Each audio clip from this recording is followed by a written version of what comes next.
Second Amendment, gun control. You've been on the NRA's board since '95, and this is a subject that you maybe feel more strongly about than any other. I believe that make your case. I believe that a person's moral compass can be determined by how he references free men the right to defend themselves. The Second Amendment is so obvious to me, it's insane that there's an argument. God gave, let's pretend there is no document. Let's pretend brave families didn't leave the tyrants and the slave drivers of Europe so that they could practice the religion of their choice, so that they could speak out without being murdered, that they could produce wool without the king's men coming and taking it from them every season of harvest. Let's pretend none of that happened. Let's just pretend this guy named Ted Nugent parachuted onto Earth and woke up one morning and saw these wonderful resources and had dreams of excellence and being the best that I could be. I don't need a document, and I don't need another man to explain to me that I have the right to defend my gift of life.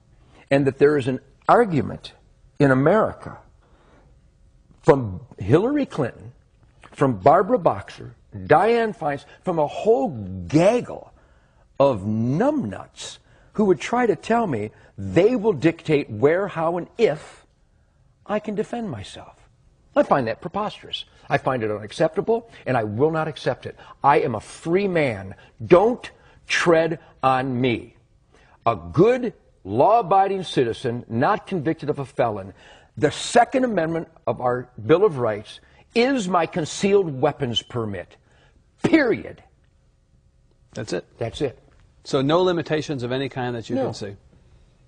None. That's it. The limitation should be, instead of arresting people for molesting children 24 times, I would rather the dad walked into the room, found a person molesting that child, and blew his brains out.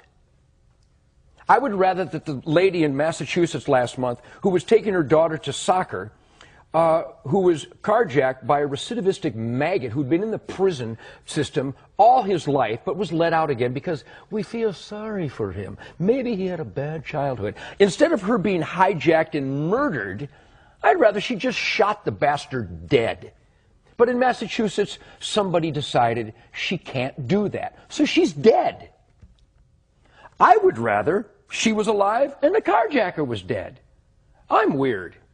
I would rather that the guy who beat this lady to within an inch of her life in Waco, on parole was he, phenomenal, and beat her to within an inch of her life in front of her grandchildren with a whiskey bottle. I would rather she fell to the ground, pulled out a .38, and shot him 6 times in the chest and killed him. Am I weird? Because the guy is going to get out again. I don't like repeat offenders. I like dead offenders.